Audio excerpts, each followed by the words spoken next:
Hello physios, welcome to my YouTube channel Believe in Therapy. I'm Neha and today discuss about range of motion of lower limbs.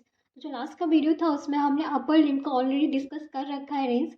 यदि अभी तक आपने नहीं देखा तो please ज़रूर जाके देख लीजिएगा। चैनल पर नया है तो प्लीज़ चैनल को सब्सक्राइब करना बिल्कुल भी ना भूलें। तो इसमें हम सबसे पहले समझेंगे last joint means hip joint का रेंज ऑफ मोशन, जो कि होता है फ्लेक्शन मूवमेंट्स के लिए 80 डिग्री टू 90 डिग्री के बीच में हो सकता है, 0 to 80 डिग्री, और किसी किसी पर्सन का 90 डिग्री भी एंगल आता है। ये वैरी करता है पेशेंट टू पेशेंट। ओके, हर एक पर्सन टू पर्सन इसमें और डिफरेंट डिफरेंट टाइप की रेंज आपको मिल जाएगी। एक्चुअल रेंज ऐसा नहीं है कि एक्चुअल ही मेजरमेंट आ जाए, बहुत सारे एरर भी हो जाते हैं, क्लॉथिंग रिस्ट्रिक्शन हो जाता है, पोजिशनिंग का भी थोड़ा बहुत इफेक्ट पड़ता है। एक्सटेंशन जो मूवमेंट होता है उसका जो रेंज ऑफ मोशन आता है 0 to 135 डिग्री और 145 डिग्री भी मेजरमेंट आता है। अबडक्शन जब हिप एबडक्शन कराते हैं तो 0 to 30 डिग्री या 40 डिग्री के बीच में आता है। एडक्शन जो होता है 0 to 15 डिग्री होता है, क्योंकि ये कम होता है क्योंकि अनदर लेग से स्टेबलाइज हो जाता है। लेटरल रोटेशन और मीडियल रोटेशन, लेटरल रोटेशन हमारा मेजरमेंट आता है रेंज ऑफ मोशन का, तो 0 to 30 डिग्री का मेजरमेंट आता है। मीडियल रोटेशन 0 to 45 डिग्री का। ओके, अब समझते हैं नी जॉइंट का मेजरमेंट। तो नी जॉइंट को जब हम मेजरमेंट करते हैं तो इसका जो फ्लेक्शन एक्सटेंशन मूवमेंट्स कराते हैं तो उसका जो रेंज आता है 0 to 135 डिग्री एंगल आता है। किसी किसी पर्सन का 145 डिग्री होते हैं। एक्सटेंशन का 135 और 145 मीन्स जस्ट इसका अपोजिट होता है, 145 to 0 डिग्री एंगल्स आता है हमारे नी जॉइंट का। Okay, and medial rotation 0 to 80 degree angle, lateral rotation 0 to 90 degree angle. Ankle joint का मीन्स टू टाइप के मूवमेंट्स होते हैं एंकल जॉइंट पे, डॉर्सिफ्लेक्शन एंड हमारा प्लांटर फ्लेक्शन। तो जो एंकल जॉइंट में डॉर्सिफ्लेक्शन का मूवमेंट्स की रेंज ऑफ मोशन आता है वो 0 to 20 डिग्री एंगल आता है। प्लांटर फ्लेक्शन का जो मूवमेंट्स आता है 0 to 30 डिग्री और 40 डिग्री के बीच में आता है। ओके, अब समझते हैं सब टालर जॉइंट। सब टालर जॉइंट पे टू टाइप के मूवमेंट्स होते हैं हमारे, इन्वर्जन होता है, ईवर्जन मूवमेंट। तो इन्वर्जन की जो रेंज ऑफ मोशन आती है 0 to 15 डिग्री एंगल होता है एंड 20 डिग्री के बीच में आ सकता है। एंड ईवर्जन जो होता है उसका एंगल होता है 10 to 18 डिग्री एंगल के आता है। ओके, तो मोस्टली अब हम समझते हैं इसके कैसे कैसे क्या टेक्निक है और कैसे हम मेजरमेंट कर सकते हैं। तो मेजरमेंट हम with the help of the goniometer, जो कि हम आपको ऑलरेडी डिस्कस कर चुके हैं कि हम 3 टाइप के गोनियोमीटर्स का यूज़ करते हैं। ओके, जो लार्ज गोनियोमीटर होता है वो हम लार्ज मूवमेंट्स के लिए यूज़ करते हैं। तो हम लोग ना 3 टाइप का गोनीमीटर्स का यूज़ करते हैं मेजरमेंट का है। लार्ज मूवमेंट्स के लिए हम लार्ज गोनीमीटर का, एंड नी जॉइंट के लिए हम मोस्टली इसका, एंकल जॉइंट के लिए मोस्टली इसका यूज़ करते हैं। एंड हम जो मेटाटार्सल फैलेंजल जॉइंट है, एमटीपी जॉइंट है, उसके लिए हम मोस्टली इसका यूज़ करते हैं। ओके, अब लेट्स स्टार्ट दिस कि हम लोअर लिम्ब में मेजरमेंट कैसे करेंगे। तो फर्स्ट जो हमारा जॉइंट है लार्ज जॉइंट जिसे बोलते हैं हिप जॉइंट, जिसको हम कराना है फ्लेक्शन मूवमेंट और एक्सटेंशन मूवमेंट। तो हम 2 टाइप के मूवमेंट्स इसमें ये फ्लेक्शन एक्सटेंशन कराते हैं, एडक्शन एबडक्शन कराते हैं, internal rotation and external rotation movements कराते हैं। तो हिप फ्लेक्शन की जो रेंज ऑफ मोशन होती है वो हमारे 0 to 120 डिग्री एंगल के बीच में होती है। ओके, एंड इसका पोजिशनिंग होगी, पेशेंट को सुपाइन पोजिशनिंग होगी, पेशेंट को सुपाइन पोजिशन रिलैक्स पोजिशन में लिटा देंगे। ये स्टेबलाइजेशन देना बहुत ज़्यादा इंपॉर्टेंट होता है लोअर लिम्ब में, क्योंकि स्टेबलाइजेशन देंगे तो हमारे कोई भी एरर नहीं आएगा और यहाँ पे हमें अदर जॉइंट को स्टेबल करना पड़ता है, क्योंकि वो भी कुछ पैडी करते हैं मूवमेंट्स के लिए। तो इसका जो एक्सेस हमें प्लेस करना है वो हम ग्रेटर ट्रोकेंटर पे एक्सेस रखते हैं फल्क्रम को। एंड स्टेशनरी आर्म का जो प्लेसमेंट होता है वो मिड लाइन ऑफ पैल्विक का होता है। एंड जो हमारी मूवेबल आर्म होती है उसका जो अलाइनमेंट होता है हमारे फीवर मीन्स लेटल इपिकॉन्डाइल पे आपको प्लेस करना हो। तो इस गोनीमीटर की हेल्प से आप हिप जॉइंट के flexion extension movements, adduction abduction movements को मेजर कर सकते हैं। हिप एक्सटेंशन जो कि जस्ट इसके अपोजिट होता है, तो इसकी रेंज होती है वो 120 to 0 मीन्स बीच की जो रेंज आएगी 30 डिग्री एंगल की रेंज आती है हमारे पास। तो जो पोजिशनिंग है वो प्रोन पोजिशन में हम कराते हैं हिप एक्सटेंशन। और स्टेबलाइजेशन देना इंपॉर्टेंट है हमारे लोअर लिम्ब में, जो कि पैल्विस को प्रिवेंट कराता है रोटेशन, क्योंकि जब हम एक्सटेंशन मूवमेंट्स कराएंगे तो वहाँ पे रोटेशन होने के चांसेस बहुत ज़्यादा होते हैं। तो उसे प्रिवेंट करने के लिए हमें स्टेबलाइजेशन कराना होता है। ओके, फल्क्रम का जो प्लेसमेंट होगा वो हमारे ग्रेटर ट्रोकेंटर ऑफ फीमर पे प्लेसमेंट करते हैं। एंड जो स्टेशनरी आर्म होती है वो अलाइन होती है हमारी मिड लाइन ऑफ पैल्विस के। एंड जो हमारी मूवेबल आर्म होती है वो अलाइन होती है with the femur of the lateral epicondyle. Okay, I hope आप फ्लेक्शन एक्सटेंशन मूवमेंट समझ के होंगे। तो नेक्स्ट हमारे जो मूवमेंट्स है हिप अबडक्शन मूवमेंट्स। तो हिप अबडक्शन मूवमेंट्स की जो रेंज होती है 0 to 45 डिग्री एंगल के बीच की रेंज होती है। पोजिशनिंग होगी, सुपाइन पोजिशन होगी with hip and knee neutral. Hip और नी जो होंगे वो न्यूट्रल पोजिशन होंगे और सुपाइन पोजिशन में हम हिप को अबडक्शन मूवमेंट्स कराएंगे। तो फल्क्रम का जो प्लेसमेंट होता है जो हम एक्सिस प्लेस करते हैं वो हमारे एंटीरियर सुपीरियर इलियक स्पाइन पे प्लेस करते हैं। स्टेशनरी आर्म जो होगी जस्ट अपोजिट होगी हमारे एस के और पैरेलल होगी हमारे फीमर्स के। मूवमेंट्स आर्म जो होती है वो डायरेक्टेड होती है हमारे centre of the patella. Okay, तो ये बहुत ईजी पोजिशनिंग है। अब नेक्स्ट समझते हैं हिप एबडक्शन मूवमेंट्स। तो हिप एडक्शन मूवमेंट्स। तो हिप एडक्शन मूवमेंट्स के जो रेंज ऑफ मोशन होता है वो हमारे 45 to 0 मीन्स जस्ट इसके अपोजिट होता है, और इसकी रेंज होती है वो थोड़ा सा कम आती है अबडक्शन मूवमेंट से कंपैरिजन में। पोजिशनिंग होगी वो सुपाइन पोजिशन होगी एंड हिप और नी न्यूट्रल पोजिशन में होंगे। फल्क्रम का जो प्लेसमेंट है सेम एज ASIS पे हम करना है। स्टेशनरी आर्म होगी वो हमारे to opposite to ASIS means parallel होगी हमारे फीमर्स के। एंड जो मूवल आर्म होती है उसका जो प्लेसमेंट होता है along with the femur, okay, means directed centre of the पटेला।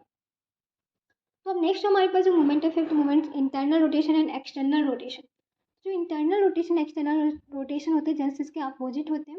उसकी जो रेंज ऑफ मोशन होती है 0 to 45 डिग्री एंगल के बीच में होती है। पोजिशनिंग क्या होगी, हम सिटिंग में करा सकते हैं सपोर्टिंग सरफेस देकर। तो हम एक टेबल पे पेशेंट को सिटिंग पोजिशन में ला सकते हैं, और हमें जब internal rotation external rotation movements कराना है तो जो फल्क्रम का प्लेसमेंट होगा वो हमारे पटेला पे होगा। प्रॉक्सिमल आर्म का जो प्लेसमेंट होगा वो हमारे परपेंडिकुलर होगा आर्म के।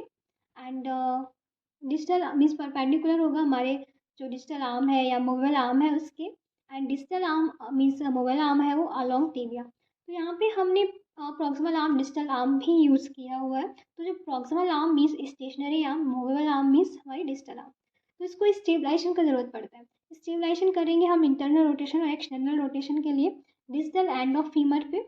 जब आपको इंटरनल रोटेशन मूवमेंट्स कराना है क्योंकि हमारी जो पोजिशनिंग है वो सेम पोजिशनिंग है, सेम प्लेसमेंट है, ओके, बट हमारे मूवमेंट्स को स्टेबलाइज कहाँ पे करना है। जब हम इंटरनल रोटेशन मूवमेंट्स कराते हैं तो हमें डिस्टल एंड ऑफ फीमर पे स्टेबलाइजेशन देना होता है। जब हम एक्सटर्नल रोटेशन कराते हैं तो जस्ट कॉन्टरलेटरली हमें फ्लेक्स करते हैं इसके, तो वहाँ पे हमें प्लेसमेंट करना होता है।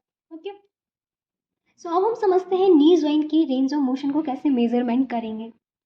तो नी जॉइंट पे जो मूवमेंट्स होते हैं हमारे टू टाइप से, knee flexion and knee extension movement. तो इसके लिए मोस्टली हम इस वाले गोनीमीटर का यूज़ करते हैं। तो इसकी जो रेंज ऑफ मोशन है फ्लेक्शन मूवमेंट्स की वो हमारी 0 to 135 डिग्री एंगल्स के बीच में होती है। और जो पोजिशनिंग होगी supine position, allow hip flex and knee flex. तो इसमें हिप फ्लेक्शन भी करना होता है और नी को भी फ्लेक्शन करना होता है। स्टेबलाइजेशन करेंगे हम हिप जॉइंट को, पैल्विक को स्टेबल करेंगे और क्योंकि इसमें रोटेशन ना हो जाए। एंड एक्सिस जो हमें प्लेसमेंट करनी होती है वो लेटरल एपिकॉन्डल ऑफ फीमर में प्लेसमेंट करेंगे। Stationary arm means proximal arm का जो हमें अलाइनमेंट करना है वो ग्रेटर ट्रोकेंटर की ओर करना है। एंड मूवेबल जो आर्म होगी वो अलाइन होगी हमारे लेटरल मैलुलस और एंड फ्यूबुलर हेड को। ओके, तो ये भी हमारी सिंपल पोजिशनिंग होती है, आप इजी कर सकते हैं इसे। नेक्स्ट हमारी नी एक्सटेंशन जो कि इसके अपोजिट रेंज होती है, इस पोजिशनिंग चेंज हो जाती है। तो जो नी एक्सटेंशन की रेंज होती है जस्ट इसके अपोजिट मीन्स 135 to 0 डिग्री लेके जाने की पोजिशनिंग क्या हो जाएगी, प्रोन पोजिशन हो जाएगी। स्टेबलाइजेशन देना होता है हमें एंकल जॉइंट का। हमें जब फ्लेक्शन कराना होता है तो हमें स्टेबल करते हैं हिप जॉइंट को। यहाँ पे एंकल जॉइंट पे स्टेबलाइजेशन की नीड होती है। फुलक्रम जो प्लेस करेंगे same as a lateral epicondyle of femur. And stationary arm same होगी हमारे ग्रेटर ट्रोकेंटर पे जो कि हमारे फ्लेक्शन मूवमेंट्स में भी थी। मूविंग आर्म है वो हमारी सेम होगी लेटरल मैलुलस एंड फ्यूबुलर हेड पे। बस पोजिशनिंग चेंज हो जाती है, स्टेबलाइजेशन चेंज हो जाता है नी एक्सटेंशन में। अब हम समझते हैं रिस्ट जॉइंट के मूवमेंट्स के बारे में। So now discussing to the ankle joint movements. तो एंकल जॉइंट पे जो टू टाइप के मूवमेंट्स होते हैं, dorsiflexion and plantar flexion movements. तो जो डॉर्सी फ्लेक्शन होता है उसकी जो रेंज आती है 0 to 15 डिग्री एंगल के बीच में आती है। इसमें पोजिशनिंग होती है वो हम लाइन पोजिशन में भी करा सकते हैं और सिटिंग पोजिशन में भी करा सकते हैं, पेशेंट जिस पे भी खुद को कंफर्ट कर सकें। मोस्टली हम पेशेंट को सिटिंग पोजिशन में ही कराते हैं। प्रोन विथ नी को बैंड करके पेशेंट को हम सिटिंग पोजिशन में जब कराएंगे तो ऑन हाई स्टूल, एक स्टूल पे बैठाएंगे और हाई सिटिंग पोजिशन में पेशेंट को रखेंगे और जो उसके लेग है वो हमारे ऑफ होते हैं टू द ग्राउंड सरफेसेस। तो फुलक्रम को जो हमें प्लेसमेंट करना है वो हमारे लेटरल मैलुलस पे प्लेस करते हैं। स्टेशनरी आर्म जो होती है वो अलाइन होती है हमारे फ्यूबुलर हेड के। एंड जो हमारी मूविंग आर्म होती है वो हमारी प्लेस होती है फिफ्थ मेटाटार्सल्स पे। ओके, तो यहाँ से हम डॉर्सी फ्लेक्शन मूवमेंट्स को इजी करा सकते हैं। नेक्स्ट हमारा जो मूवमेंट्स है इसे बोलते हैं प्लांटर फ्लेक्शन मूवमेंट। जो प्लांटर फ्लेक्शन मूवमेंट्स होते हैं वो भी जस्ट इसके अपोजिट होते हैं, रेंज इसमें ज़्यादा होती है, 0 to 30 डिग्री के बीच में होती है। ओके, तो हमारी डॉर्सी फ्लेक्शन से ज़्यादा होती है। Positioning supine and second position जो करते हैं patient sitting on high stool. And जो हमारी लैग है वो सॉरी फुट है वो हमारा अप होगा टू द ग्राउंड से। फुलक्रम प्लेसमेंट सेम है लेटर मैलुलस पे। स्टेशनरी आर्म है वो अलाइन होती है फ्यूलार हेड पे। मूविंग आर्म है same as a fifth metatarsals पे। आई होप आप एंकल जॉइंट की डॉर्सिफ्लेक्शन प्लांटर फ्लेक्शन इजी समझ गए होंगे। नोट्स भी यहाँ से बना लेना, बहुत शॉर्ट नोट है। ओके, नेक्स्ट अब हम समझते हैं सब टालर जॉइंट मूवमेंट्स। तो सब टालर जॉइंट का जो मूवमेंट्स होता है टू टाइप्स होता है, इन्वर्जन मूवमेंट एंड ईवर्जन मूवमेंट। तो इन्वर्जन और ईवर्जन मूवमेंट्स कराते हैं वो हम पोजिशनिंग को सिटिंग पोजिशन मोस्टली कराते हैं। ये किसी टेबल पे बैठ के पोजिशनिंग को कराते हैं। तो इसमें हम क्या करते हैं, फुट मार्किंग करते हैं कि ऐसे हम गोनोमीटर से जब मेज़र करते हैं तो हमारी जो रेंज है वो एक्चुअल रेंज नहीं आती है, तो हम फुट को मार्किंग कर लेते हैं with the help of the marker, जिसमें कि हम अपने ग्राउंड पे ही ग्राउंड सरफेस पे एक मार्किंग करेंगे और उससे हम इन्वर्जन और ई वर्जन के रेंज को मेज़र कर सकते हैं। रेंज ऑफ मोशन होती है 20 डिग्री एंगल। पोजिशनिंग क्या होगी, नी को फ्लेक्स करके over edge of the table, knee को फ्लेक्स करके हमें बैठना होता है। और जो हमारे फुट होते हैं वो हमारे कंप्लीटली हमारे टच हो रहे होते हैं ग्राउंड सरफेस से। एंड स्टेबलाइजेशन हमें देना होता है टिबिया एंड फ्यूला का, और जो कि हमें प्रिवेंट इंटरनल रोटेशन, जिससे कि हमारे हिप जॉइंट का इंटरनल रोटेशन है वो भी प्रिवेंट रहे। ओके, तो फुलक्रम को जो हम प्लेसमेंट करेंगे वो anterior aspect of ankle midway between the malleoli, इस दोनों जो मैलुलाई होते हैं उनके बीच में हमें फुलक्रम को प्लेस करना होता है। तो हम इजी ऐसे कर नहीं सकते, तो इसलिए हम फुटप्रिंट कर लेते हैं हील से। हील को थोड़ा सा ऑफ करके हम वहाँ पे फुटप्रिंट मेजर मीन्स एक पॉइंट मेजर कर लेते हैं जहाँ पे फुलक्रम को प्लेस करना है बिटवीन टू द मैलुलाई।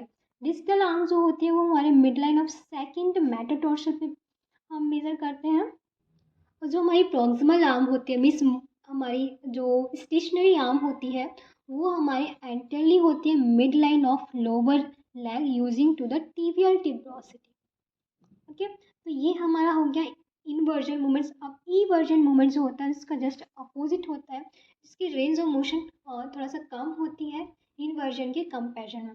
पोजिशनिंग क्या होगी, सेम एज सिटिंग पोजिशन होगी, नी फ्लेक्स होगी 90 डिग्री पे ओवर द एज, एंड जो फुट हो गए वो हमारे सपोर्ट में हो गए सरफेस के। स्टेबलाइजेशन देना है, stabilisation of tibia and fibula to prevent external rotation. उसमें क्या था, हमें इंटरनल रोटेशन को प्रिवेंट करना था, यहाँ पे हमें एक्सटर्नल रोटेशन को प्रिवेंट करना है।